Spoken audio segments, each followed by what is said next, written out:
పూరిలాగా పొంగే చపాతీ, చికెన్ కర్రీని మించిన egg curry. Hi friends, Virajitha home chef కి స్వాగతం సుస్వాగతం. చాలా నెలల తర్వాత ఈ ఛానల్లో వీడియో చేస్తున్నానండి. మామూలుగా చికెన్ కర్రీ తింటానే ఉంటాం కదండి, ఇలా స్పైసీ ఎగ్ కర్రీ చేసి తిన్నామంటే ఫిదా అండి. ఇది మామూలు ఎగ్ కర్రీ కదండి, స్పెషల్ ఎగ్ కర్రీ. ఈ ఒక కర్రీ చేసుకున్నామంటే పొద్దున్న చపాతీకి టిఫిన్ గా అయిపోతుందండి, మధ్యాహ్నం లంచ్ బాక్స్ కి రైస్ అయినా తీసుకోవచ్చండి. అంత బాగుంటుందండి ఎగ్ కర్రీ అనేది. ఇంకెందుకు ఆలస్యం, మాట్లాడుతూ ఆటలాడుతూ చేసేద్దాం, చూసేద్దాం రండి. ఈ ఛానల్లో చాలా రోజుల తర్వాత వీడియో చేస్తున్నానండి. వీడియో పుష్ అవ్వకపోవచ్చు, మీరు లైక్ చేయండి, హైప్ చేయండి, ఛానల్ సబ్స్క్రైబర్ చేయండి, అలాగే ఈ వీడియో పూర్తిగా చూడండి ప్లీజ్ అండి. స్పైసీ ఎగ్ కర్రీకి కావాల్సిన పదార్థాలు చూద్దాం రండి. కోడిగుడ్లు ఇక్కడ 7 గుడ్లు తీసుకున్నానండి.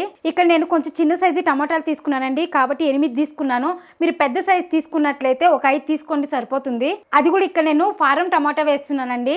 గుంటూరు కారపొడి 1 స్పూను, కాశ్మీర్ మిరప్పొడి 1 స్పూను, ఇది బాగా కలర్ ఇస్తుందండి కాబట్టి ఇది 1 స్పూన్ తీసుకున్నాను. అలాగే ధనియాల పొడి 1 స్పూను. ధనియాల పొడిలోనే మనం పసుపు పొడి వేసి కొట్టేసామండి, కాబట్టి పసుపు పొడి కూడా నేను చూపిస్తలేదు, ఇందులోనే ఉందండి. 1/4 స్పూను ధనియాల పొడి, కొద్దిగా కొత్తిమీర, కొద్దిగా కరివేపాకు, 1 స్పూన్ అల్లం వెల్లుల్లి పేస్టు, 2 మీడియం సైజు ఎర్రగడ్డలు. అంతే అండి మన స్పైసీ ఎగ్ కర్రీ కావాల్సిన పదార్థాలు. ఇక్కడ నేను గరం మసాలా కూడా వాడడం లేదండి, అలాంటి టేస్ట్ అయితే తగ్గిపోదండి, అదిరిపోతుందండి. ఇప్పుడు ముందుగా కోడిగుడ్లు ఉడకపెట్టుకుందామండి. మీరు పెట్టేటప్పుడు కూడా జాగ్రత్తగా పెట్టారండి. చాలా మంది ఇలా పెట్టుకొని వదిలేస్తారండి, అలా వదిలినప్పుడు క్రాక్ వచ్చేస్తుంది.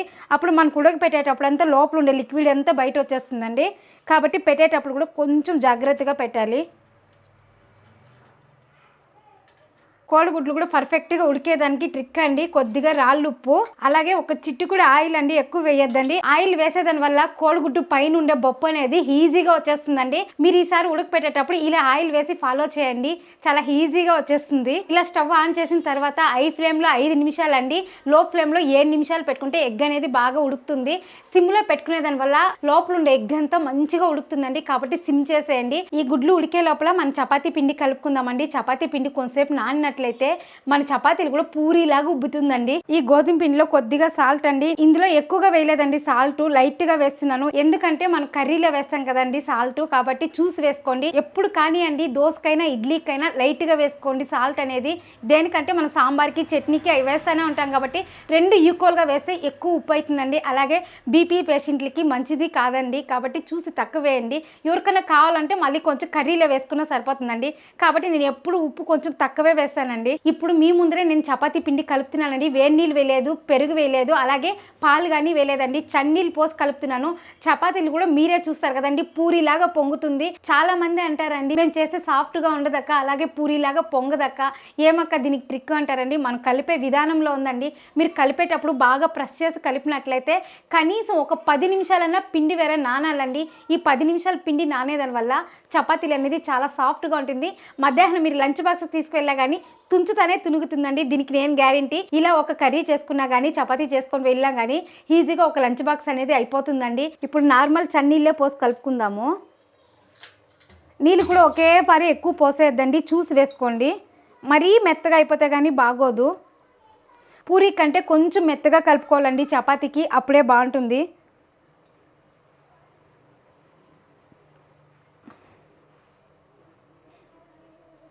చూడండి ఇందాక పోసి కలిపాను కదా, గట్టిగా ఉంది, ఇంకొంచెం నీళ్ళు వేస్తున్నాను.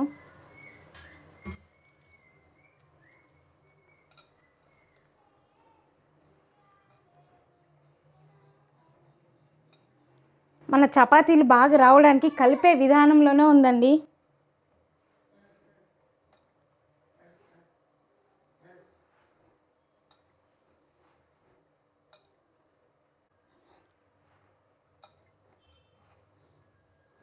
బాగా ఇలా ప్రెస్ చేస్తూ కలపాలండి.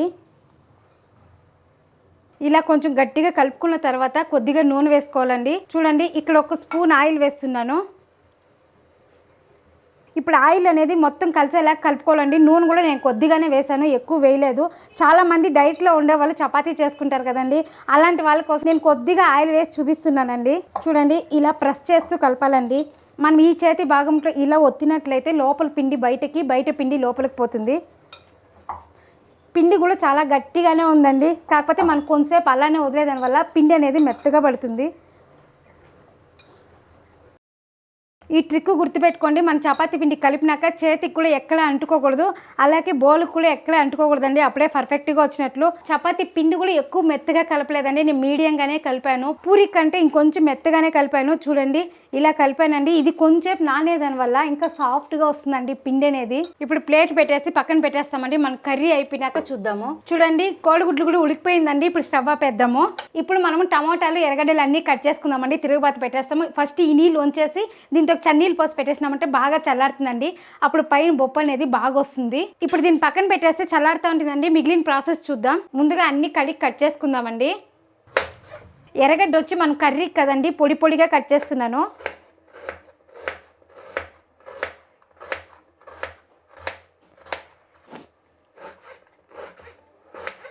ఇలా పొడి పొడిగా కట్ చేసుకోవాలండి. టమాటాలు కూడా కట్ చేసుకుందామండి. టమాటాలు వచ్చి అన్నీ కట్ చేయకూడదండి, మిక్సీకి వేస్తున్నాను. ఒక 2 మాత్రం కట్ చేస్తున్నాను, అది కూడా కొంచెం సన్నగా. టమాటా మిక్సీ పట్టేదాని వల్ల, ప్యూరీ వచ్చేదాని వల్ల మన కర్రీ అనేది థిక్గా ఉంటుందండి. కాబట్టి మీరు కూడా మిక్సీకి వేసుకోండి. ఒక 2 మాత్రం తిరుగుబాతుకి అలానే వేస్తున్నాను కట్ చేసి. అది కూడా ఇలా సన్నగానే కట్ చేసుకోవాలండి, పెద్ద పెద్దగా కట్ చేయొద్దండి. ఇది కట్ చేసిన తిరుగుబాతుకండి. ఇప్పుడు వీటిని రుబ్బేస్తామండి. దీన్ని కొంచెం పెద్ద సైజుగా మిక్సీకి వేసి రుబ్బుకునేద్దాం. ఇలా 4గా కట్ చేసుకుంటే సరిపోతుంది. ఇప్పుడు దీన్ని మిక్సీ పట్టేద్దాం. ఇలా మెత్తగా ప్యూరీ చేసుకోవాలండి. ఎగ్ కర్రీకి కొద్దిగా ఆయిల్ వేడెక్కిందండి. ఇప్పుడు ఎర్రగడ్డ వేసుకుందాం.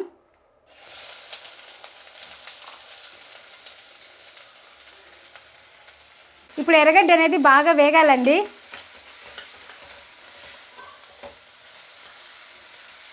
ఇప్పుడు ఇందులోనే కరివేపాకు. ఈ ఎర్రగడ్డ బాగా వేగినాక అల్లం వెల్లుల్లి పేస్ట్ వేయాలండి. ఇలా వేగిన తర్వాత అల్లం వెల్లుల్లి పేస్టు. ఇప్పుడు ఈ అల్లం వెల్లుల్లి పేస్ట్ కూడా బాగా వేయించుకోవాలి, పచ్చివాసన పోవాలండి. మీరు ఇలా ఎగ్ వేయకుండా ఇలా గొజ్జు చేసుకున్నట్లయితే కూడా ఎక్కడైనా ట్రావెలింగ్ చేసేటప్పుడు ఇలా గొజ్జు తీసుకొని పోతే కూడా చాలా బాగుంటుందండి. రైస్కి బాగుంటుంది, చపాతీకి బాగుంటుందండి. మీరు చపాతీలో ఒక 4 చేసుకున్నట్లయితే, గొజ్జు చేసుకున్నట్లయితే బయట పోయినప్పుడు కూడా హ్యాపీగా తినచ్చండి. అల్లం వెల్లుల్లి పేస్ట్ బాగా మగ్గిందండి. ఇప్పుడు టమాటా కట్ చేసుకుని ఇది వేసుకుందాం. ఇది కొంచెం మగ్గినాక ప్యూరీ పోసుకుందాం. టమాటా ఇవన్నీ మగ్గడానికి కల్లుప్పు. ఇలా సిమ్లోనే పెట్టేసి మూత పెడదామండి, ఫాస్ట్లో మగ్గుతుంది. చూడండి మనం మూత పెట్టేదాని వల్ల కొంచెం బాగా మగ్గిందండి. ఇప్పుడు టమాటా ప్యూరీ పోసుకుందాం. ఇప్పుడు ఇది కూడా బాగా మగ్గించాలి. ఇప్పుడు కలుపుకుందాము. ఇప్పుడు ఇది మగ్గాలండి బాగా, ఈ పచ్చివాసన పోయేదాకా ఈ టమాటా ప్యూరీ మగ్గాలి. మూత పెట్టేసి అప్పుడప్పుడు కలుపుకుంటూ ఉంటామంటే సరిపోతుందండి. ఇవంతా బాగా మగ్గినాకనే ధనియాల పొడి, కారం పొడి, అలాగే జీలకర్ర పొడి ఇవన్నీ వేసుకోవాలండి. కాసేపటి తర్వాత చూడండి ఇలా నీళ్ళు వస్తుందండి. ఈ నీళ్ళంతా బాగా ఇమిరిపోయేలాగా వేయించుకోవాలి. ఇలా మూత పెట్టి ఇట్లా కలుపుతూ ఉన్నామంటే సరిపోతుందండి. ఇంకొంచెం మగ్గినాక మిగిలిన ప్రాసెస్ అంతా వేసుకుందాం. ఈ గ్యాప్లో కోడిగుడ్డు బొప్ప తీసుకునేస్తామండి. చూడండి నేను చెప్పాను కదండి ఈజీగా వస్తుందని, చూసారా ఎక్కడ మనకు అంటుకోకుండా వస్తుంది. పైన ఉండే పొట్టుతో కూడా ఎక్కడ గుడ్డు అనేది రాలేదండి, రౌండ్గా ఉంది చూసారా. మీరు ఇలానే ఉడికిపెట్టండి, నీట్గా వస్తుంది. లోపల ఉండే ఎల్లో కూడా బాగా కుక్ అవుతుందండి. చూడండి ఈజీగా వచ్చేసింది చూసారా. చూడండి ఊరికి అలా అంటేనే వచ్చేస్తుంది, ఎక్కడ అంటుకోలేదండి. మీరు నూనె ఉప్పు వేసేదాని వల్ల ఇలా వస్తుందండి. ఇంకోటి అండి, మన నూనె వేసేదాని వల్ల ఇక్కడంతా జారినట్లుంటుంది. ఇలా తీసినట్లయితే ఈజీగా వచ్చేస్తుందండి కోడిగుడ్డు తొక్క అనేది. చూడండి ఈసారి నూనె వేసి ఉడకపెట్టండి, మీకే తెలుస్తుంది రిజల్ట్ ఎలా ఉంటుందని. ఇప్పుడు దీనికి ఘాట్లు పెట్టుకుందామండి. ఇలా పెట్టుకున్నామంటే ఉప్పు కారం అనేది బాగా పడుతుందండి లోపల దాకా.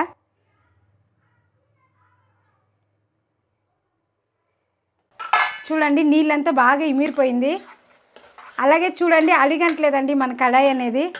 చూడండి ఇంతసేపు మనం మూత పెట్టేసి వదిలినా కానీ ఎక్కడ అడిగట్లేదు చూసారండి. ఈ కడాయి మీకు కావాలంటే వాట్సాప్ నెంబర్ ఇస్తారండి, దీనికి మెసేజ్ చేయండి, డీటెయిల్స్ అంతా పెడతాను. ఈ కడాయి కూడా 3 లేయర్లు కోటింగ్తో వచ్చిందండి, చాలా బాగుందండి కడాయి అనేది. అలాగే వెయిట్ ఉంది. మీరు ఏమైనా పెట్టేసి వెళ్ళిపోయినా కానీ బయట అయ్యో మాడిపోయిందని భయపడాల్సిన అవసరమే లేదండి. సిమ్లో పెట్టినట్లయితే ఎక్కడ మాడదండి. అలాగే టేస్ట్ కూడా అదిరిపోతుందండి. మన దగ్గర 22, 24, 26, 28 ఈ 4 సైజుల కడాయిలు మన దగ్గర దొరుకుతాయండి. కావాలంటే వాట్సాప్ నెంబర్కి మెసేజ్ చేయండి, నేను డీటెయిల్స్ అంతా పెడతాను. ఇప్పుడు బాగా వేగిందండి. ఫస్ట్ జీలకర్ర పొడి, ధనియాల పొడి, కారపొడి, కాశ్మీర్ మిరప్పొడి. ఈ కాశ్మీర్ మిరప్పొడి కూడా ఎందుకు వేసామంటే టేస్ట్ బాగుంటుంది, అలాగే కలర్ ఫుల్గా ఉంటుందండి చూడడానికి.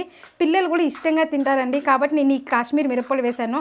ఇదైతే కారం ఉండదండి, మన గుంటూరు మిరపకాయల్లోనే కారం వచ్చేది. ఇలానే కొంచెంసేపు వేయిస్తామండి. ఇలా బాగా కలుపుకోవాలండి మొత్తం పట్టేదాకా. ఇలా అన్నీ వేసేసిన తర్వాత మళ్ళీ మూత పెడుతున్నాను, ఎందుకంటే మనం కారపొడి అంతా వేసాం కదండి, ఇది పచ్చి వాసన పోయేదానికి కొంచెంసేపు మూత పెట్టి మగ్గించినామంటే సరిపోతుంది. ఇప్పుడు ఈ ఎగ్గుని కొద్దిగా ఆయిల్ వేసి పసుపు ఉప్పు వేసి కొంచెం వేయించుకుందామండి. ఇందులో కొద్దిగా ఆయిల్, ఎక్కువ అవసరం లేదండి, కొద్దిగా వేస్తే సరిపోతుంది. అలాగే కొద్దిగా పసుపు, కొద్దిగా సాల్ట్. ఇప్పుడు ఎగ్స్ వేసుకునేద్దాం. కారం కావాలన్నా వేసుకోవచ్చండి, కాకపోతే నేను కర్రీలో కరెక్ట్గా వేసేసాను కాబట్టి ఇక్కడ నేను కారం వేస్తలేదు. ఇలా కొంచెం బాగా వేయించుకున్నామంటే బాగుంటుందండి. ఇందులోనే కొద్దిగా పెప్పరు లేకుంటే కారం వేసేసి ఇలా చేసుకున్నట్లయితే పప్పుచారుకి సాంబార్కి చాలా బాగుంటుందండి సైడ్ కాంబినేషన్గా. 28 కడాయి చూడాలంటే ఇదే ఛానల్లోనే ఎగ్ దమ్ బిర్యానీ చేసామండి. చాలా వెడల్పుగానే ఉంది. అలాగే దమ్ బిర్యానీ కావచ్చు, దమ్ వెజిటేబుల్ బిర్యానీ కావచ్చు, చికెన్ ఫ్రై బిర్యానీ కావచ్చు, ఏదైనా చేసుకోవచ్చండి, ఎక్కడ అడిగట్లేదండి. చూడండి ఇలా వేయించుకుంటే సరిపోతుంది. ఇందులోకి కొద్దిగా నీళ్ళు వేస్తున్నానండి, మరీ గట్టిగా ఉన్నా కానీ మనకు చపాతీకి బాగోదండి కాబట్టి కొద్దిగా వేస్తున్నాను. మీకు కొంచెం పల్స్గా కావాలంటే చూసి వేసుకోండి, లేదంటే తిక్కుగా కావాలంటేను తక్కువ వేసుకోండి. ఇక్కడ నేను మీడియంగా వేస్తున్నాను. మనం ఇంకా ఎక్కువ ఉడకబెట్టాల్సిన అవసరం కూడా లేదండి, ఒక 2-3 నిమిషాలు బాగా ఉడికిందంటే సరిపోతుంది. అంతే అండి. ఇలా ఉడికేటప్పుడు ఎగ్స్ వేసేయాలి.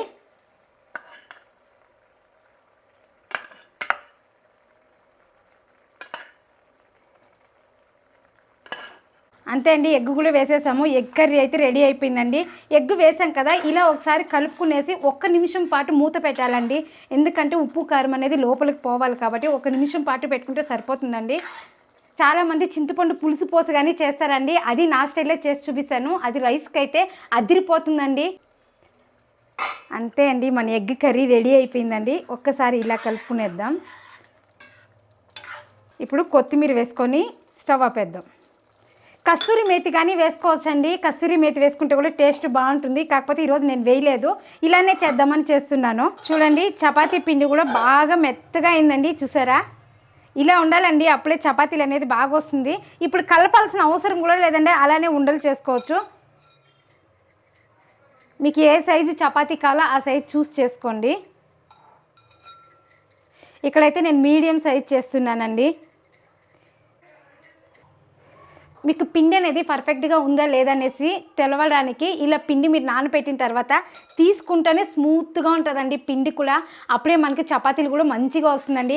కనీసం మీరు 10 నిమిషాలైనా పిండి నానబెట్టినట్లయితే చపాతీలు బాగుంటుందండి. 1 అవర్ నానబెడితే ఇంకా బాగుంటుంది. మనకు టైం లేనప్పుడు ఏం చేయాలండి, 10 నిమిషాలు పక్కన పెట్టేసి చపాతీలు ఒత్తుకున్నామంటే సరిపోతుందండి. లేదక్క మాకు ఆ టైము లేదన్నప్పుడు మీరు నైట్లో కలిపి ఫ్రిడ్జ్లో స్టోర్ చేసినట్లయితే మీరు పొద్దున్న లేస్తేనే పిండి తీసి పక్కన పెట్టేసి ఇంట్లో పని అంతా చేసుకున్నట్లయితే అప్పుడు చపాతీలు ఒత్తుకుంటే సరిపోతుందండి. అది కూడా సాఫ్ట్గా ఉంటుంది. ఎక్కువగా పిండి కలిపి స్టోర్ చేసుకునేది కూడా మంచిది కాదండి. కాబట్టి 10 నిమిషాల ముందర ఇలా కలుపుకున్నట్లయితే ఫ్రెష్ చపాతీలు ఇంట్లోనే రెడీ. ఇప్పుడు చపాతీ ఒత్తుకుందామండి. నార్మల్గా పిండి అప్లై చేసుకున్నాను.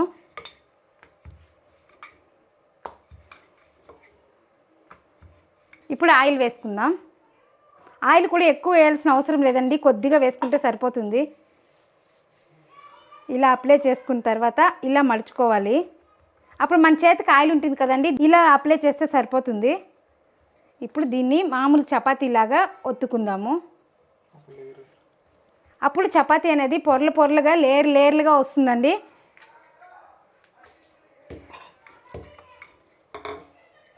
మీకు పిండి నానినట్లయితే చపాతీ రుద్దుకునే కూడా చాలా బాగుంటుందండి. కర్రకు కూడా ఎక్కడ అతుక్కోదు, చూసారా? ఇప్పుడు దీన్ని పక్కన పెట్టుకుందాము.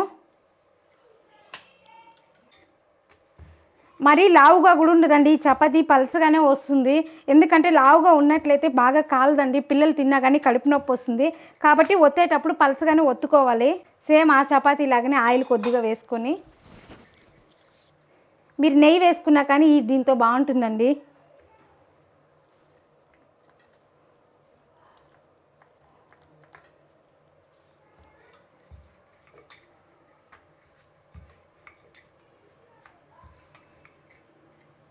మీరు ఇలా పొద్దున్న చేసి లంచ్ బాక్స్ తీసుకువెళ్ళినా కానీ మధ్యాహ్నం కూడా సాఫ్ట్గా ఉంటుందండి చపాతీలో. ఇప్పుడు మనం మడత పెట్టి రుద్దుకున్నాం కదండి, ఇప్పుడు ప్లెయిన్గా రుద్దుకుందామండి. కాకపోతే ఈ చపాతీ అనేది లేయర్లుగా రాదండి. కాకపోతే అన్ని చపాతీలాగానే సాఫ్ట్గానే ఉంటుందండి ఎలా రుద్దినా కానీ. మీరు పెను బాగా వేడెక్కిందండి. ఇప్పుడు చపాతీ కాల్చుకుందాం. మడత పట్టి రుద్దుకున్నాం కదండి, అదండి. ఇలా వేసిన తర్వాత ఒకసారి తిప్పించుకోవాలండి. మళ్ళీ ఒకసారి ఇలా తిప్పించుకోవాలి. ఇప్పుడు ఆయిల్ వేసుకుందాం. ఇప్పుడు మీరు ఆయిల్ అయినా వేసుకోవచ్చు, నెయ్యి అయినా వేసుకోవచ్చు అండి, బటర్ కానీ వేసుకోవచ్చు. అలాగే తిప్పించుకుందాం. చూసారా అండి, మన పూరీలాగా పొంగుతూ ఉంది చపాతీ. చెప్పాను కదండి, నేను చెప్పినట్లే పొంగింది. చూసారా, చూడండి లోపల అనేది హోలు. మీరు కాల్చుకునేటప్పుడు ఇట్లా అడ్జస్ట్ చేసుకొని సైడ్లో కూడా కాల్చుకోవాలండి. ఇక్కడ చూడండి హోల్ పడింది కాబట్టి పూరి పొంగినట్లు పొంగి ఆగిపోయిందండి. మీరు ఇందులో ఆమ్లెట్ వేసుకొని కానీ చేసుకోవచ్చండి. ఆమ్లెట్ చపాతీ అవుతుంది. చూడండి ఇలా బాగా కాలిన తర్వాత ప్లేట్లోకి తీసుకుందాం. అంతే అండి, మన చపాతీ రెడీ. మీరు ఎప్పుడు చపాతీ కాల్చినా కానీ ఇలానే వస్తుందండి. 1-2 సార్లు ఇలా తిప్పుకున్న తర్వాత ఆయిల్ వేసుకోవాలి. ఇప్పుడు ఆయిల్ వేస్తున్నాను. చూడండి మనం ఆయిల్ వేసిన తక్షణమే ఎలా ఉబ్బుతుందో చూసారా.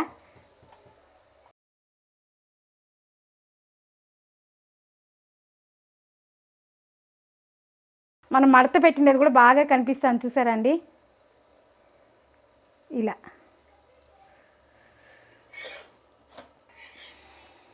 పొద్దున్న ఏం టిఫిన్ చేయాలి అన్నప్పుడు ఇలా చపాతీ చేసుకున్నా కానీ మంచిగా తినచ్చండి. ఇలా ఎగ్ కర్రీ చేసుకున్నా కానీ మధ్యాహ్నం లంచ్ బాక్స్కి తీసుకువెళ్ళొచ్చండి. అలాగే చపాతీ కూడా సాఫ్ట్గా ఉంటుందండి. ఇప్పుడు చూడండి దీన్ని ఎలా అయితే నేను వేసి తిప్పిస్తానో మీరు అలానే చేయండి. ఇప్పుడు వేసాం కదా, ఒకసారి ఇలా తిప్పించుకోవాలి. చాలామంది వేసిన తక్షణం ఆయిల్ వేసేస్తారండి, అప్పుడు పొంగదు చపాతీ అనేది. ఇప్పుడు రెండోసారి తిప్పించానండి. ఇప్పుడు ఆయిల్ వేస్తున్నాను. ఆయిల్ వేయకపోయినా చూసారా ఎంత బాగా పొంగిందో. ఇప్పుడు ఇది ఆయిల్ వేయకుండానే కాలుద్దాం. డైట్లో ఉండే వాళ్ళకి ఇలా ఆయిల్ వేయకుండానే కాల్చండి, చాలా మెత్తగా వస్తుంది అప్పుడు కూడా చపాతీ. చూడండి చాలామందికి ఆయిల్ వేస్తే నచ్చుతుంది, కొంతమందికి అయితే ఆయిల్ లేకుండా నచ్చుతుంది. అలాంటప్పుడు ఎట్లయినా చేసుకోవచ్చండి.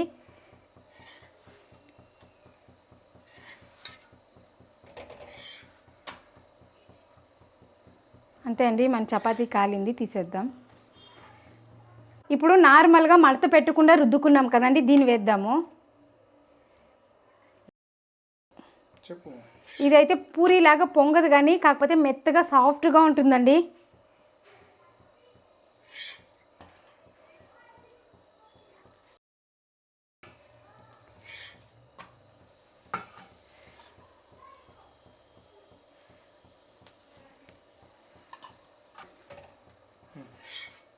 ఈ చపాతీ కూడా కాలిపోయిందండి, తీసేద్దాము. చపాతీ చూడండి ఎంత సాఫ్ట్గా ఉందో చూసారా, మెత్తగా ఉందండి. అలాగే మనకు తుంచుతానే కూడా తునుగుతుంది చూసారా. చూడండి ఎన్ని లేయర్లు ఉందో. చెప్పాను కదండి నేను లేయర్లుగా వస్తుందని. చూసారా, మీరు మధ్యాహ్నం తీసుకువెళ్ళా కానీ ఇంతే సాఫ్ట్గా ఉంటుందండి, దానికి నేను గ్యారెంటీ అండి. చూడండి ఎంత సాఫ్ట్గా ఉందో, మీకు ఇప్పుడే అర్థమవుతుందండి ఈ వైబ్రేషన్లోనే. చూసారా, సండే రోజు ఇలానే ప్లాన్ చేయండి, మీరు సూపర్గా ఉంటుందండి టిఫిన్ అయితే. లేదా మీరు మామూలు టైంలో కూడా ఇలా చేసుకుని లంచ్ బాక్స్ తీసుకువెళ్ళా కానీ తృప్తిగా తినచ్చండి, అంత బాగుంటుందండి ఎగ్ కర్రీ అనేది. అంతే అండి, మన ఎగ్ కర్రీ చపాతీ రెడీ అండి. మీరు ఇలానే ట్రై చేయండి, ఎలా వచ్చిందో ఒక్క చిన్న కామెంట్ చేయండి. అంతే అండి, మనం ఏం చేసినా ఫాస్ట్లోను, టేస్ట్లోను, క్వాలిటీలోను ఎందులోనూ రాజీ పడకూడదండి. ఎందులో రాజీ పడదు, మీరు రాజీ పడకండి. ఇలాగే ఎగ్తో ఎగ్ దమ్ బిర్యానీ చేసామండి, ఇక్కడ ఉంది, క్లిక్ చేసి చూడండి. మరొక వీడియోలో మళ్ళీ కలుద్దాం. బాయ్.